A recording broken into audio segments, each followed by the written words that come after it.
हैं, you can touch the nimbus of sky when you get know how to think independent.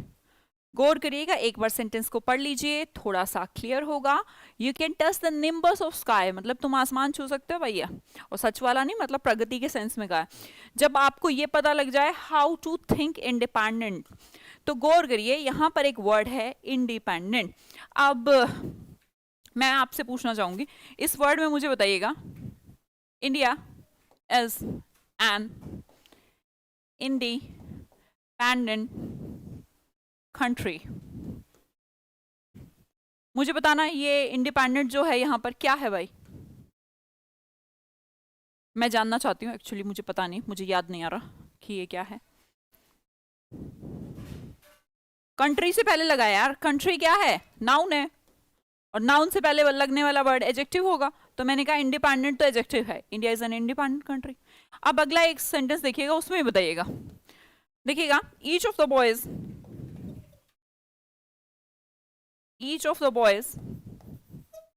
Works independently.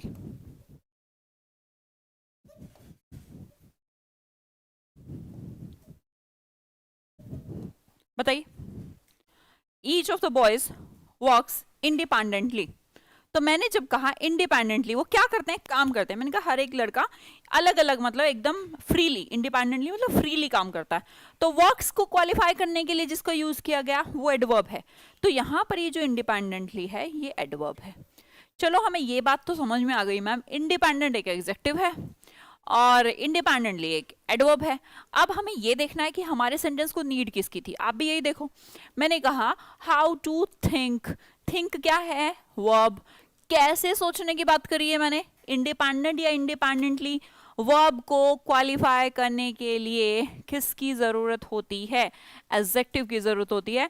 तो independent को क्या बनाइए, independently बनाइए। बना दिया जी, प्रियांशु बहुत बढ़िया, शिव, वर्षा, सबने ही ठीक बनाया है या मेरा देखकर बनाया है, वो तो आप पर डिपेंड करता है, मुझे भी नहीं पता। चलो नेक्स्ट क्वेश्चन को देखिएगा, watch how careful the sparrow knits the straws into one another to form a nest। हम एक चिड़िया की बात कर रहे हैं कि भाई कितनी, मतलब कैसी केयरफुल तरीके से वो कैसे अपना घोंसला बनाती है, और जो उठा के लाती है स्ट्रोज को, कैसे एकदम, देखा होगा आपने घोंसला कितना टेक्निकली और साइंटिफिकली उसको बनाती है, तो उसके बारे में जिक्र किया है। अब हमने कहा एक वर्ड है यहाँ पर केयरफुल, ठीक है। मैंने कहा she is a careful person. दूसरा सेंटेंस देखिए, मैंने कहा read it carefully, read it carefully. तो गौर करिएगा दोनों सेंटेंसेस में डिफरेंस क्या है, डिफरेंस है। मैंने कहा she is a careful mother, she is a careful person या मदर, जो भी आप लगाना चाहें। तो मैंने कहा पर्सन को इंडिकेट करने के लिए, नाउन को इंडिकेट करने के लिए लगाया गया वर्ड एडजेक्टिव होता है। ठीक है जी, केयरफुल तो एडजेक्टिव है मैम। अगला देखिए, रीड इट केयरफुली। मैंने पूछा कैसे पढ़ूं, केयरफुली पढ़ो। रीड, रीड के बारे में क्वालिफिकेशन, रीड इट, कैसे रीड करूं, केयरफुली, रीड इट केयरफुली। कैसे पढ़ना, बहुत ध्यान से पढ़ना। तो जब वर्ब को क्वालिफाई करेगा तो हम कहते हैं केयरफुली। तो शायद आपने भी लगा दिया होगा वॉच, देखो, कैसे देखो, बहुत ध्यान से।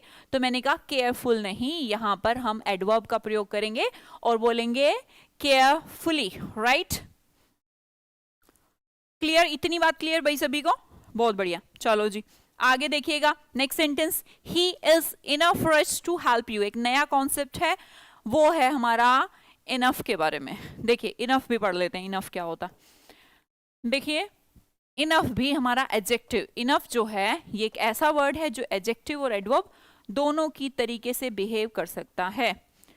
पर इसकी प्रॉब्लम ये है कि इसका एडजेक्टिव फॉर्मेशन भी इनफ होता है और एडवर्ब फॉर्मेशन भी इनफ होता है, इनफली नहीं होता, इनफली कोई वर्ड ही नहीं होता। तो ये प्रॉब्लम है। देखो आप समझ पा रहे होंगे, केयरफुल और केयरफुली, तो हमें समझ में आ गया यार कि एक एडजेक्टिव है, एलवाई लगाया हमने तो एडवर्ब हो गया मैम। सारे एलवाई भी एडवर्ब नहीं होते, उसके बारे में भी कॉन्सेप्ट है। तो पूरी क्लास को देखेंगे तो पूरा एडवर्ब चैप्टर कंप्लीट हो जाएगा, अलग से प्रैक्टिस करने की नीड नहीं है, एग्जाम में चले जाना। हाँ जी, देखो अब मैंने कहा इनफली कोई वर्ड नहीं है, इनफ ही एडजेक्टिव है, इनफ ही एडवर्ब है। अब ये समस्या हो गई मैम हम कैसे पहचाने कि कब ये एडजेक्टिव है कब ये एडवर्ब है। तो गौर करिएगा, मैंने कहा शी हैज इनफ मनी, उसके पास काफी पैसा है, इनफ मतलब काफी, तो मनी क्या है? नाउन, नाउन से पहले आने वाला वर्ड एडजेक्टिव, पहचान गए, ये लो। दूसरी बात देखिएगा, अब हमने कहा जब एडवर्ब है तो मैंने कहा she is enough intelligent, enough intelligent ऐसा होना चाहिए।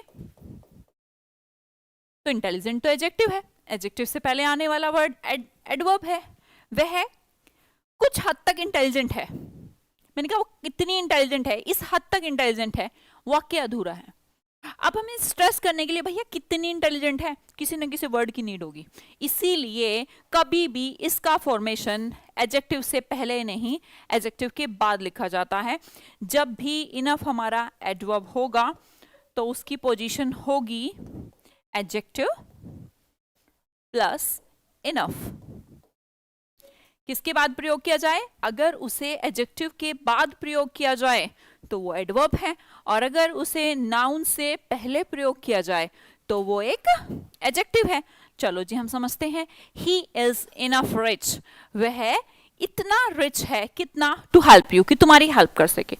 भैया इनफ रिच कहने से ना काम नहीं चल रहा यार, जब हम इसको कह रहे हैं ना ही इज रिच इनफ, पहले तो आप समझ भी सकते हैं कि एकदम सिंपल सी फॉर्मेशन में कि जब आपको इनफ दिख जाए तो हमेशा उसकी पोजीशन एडवर्ब के रूप में एडजेक्टिव के बाद होगी। फिर भी अगर आपको समझना हो कि ऐसा क्यों होगा तो ये काम कर रहा है क्या कि कितना रिच, बोला इतना कि टू हेल्प यू, ये टू हेल्प यू की कोई औकात ही नहीं बचेगी अगर तुम इसको बाद में लिख दोगे तो इसलिए कहना चाहे कि इतना रिच, हमने कहा ही इज रिच इनफ, बोला कितना?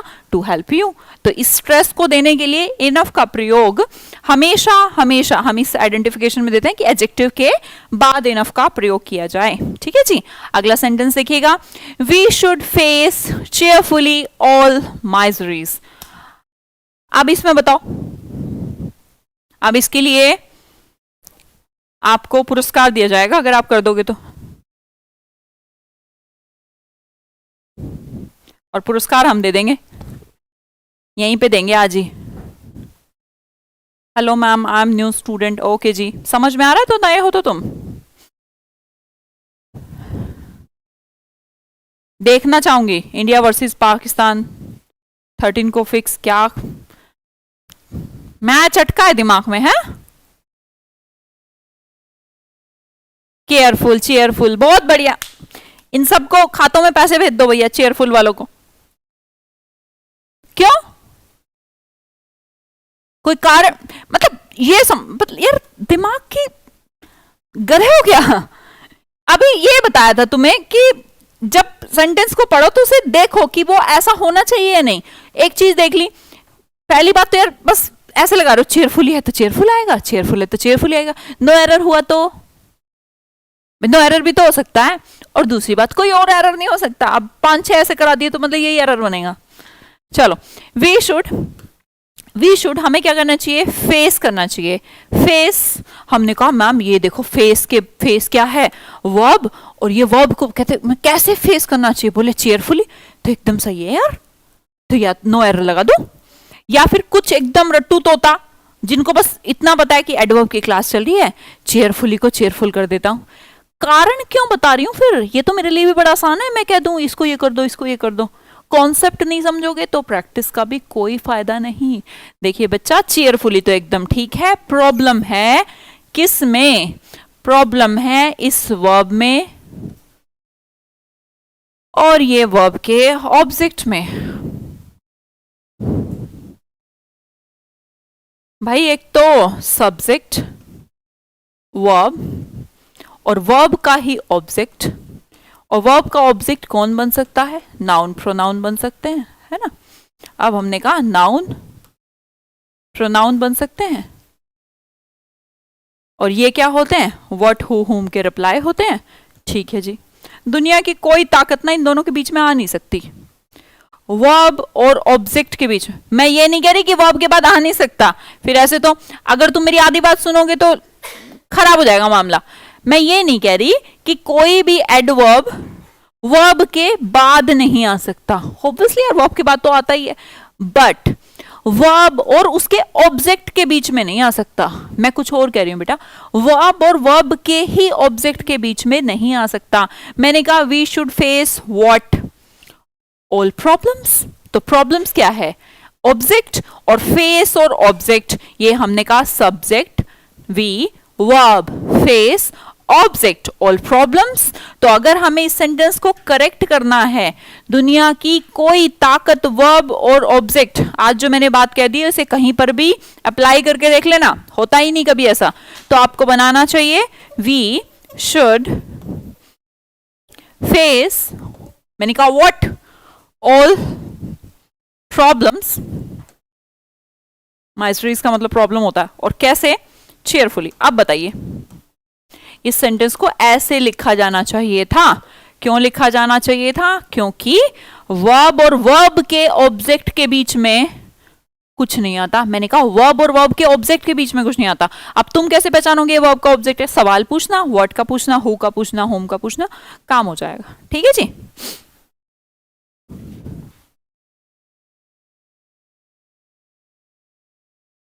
इनका क्या पार्ट्स ऑफ स्पीच होगा बेटा, इन तो प्रपोजिशन है।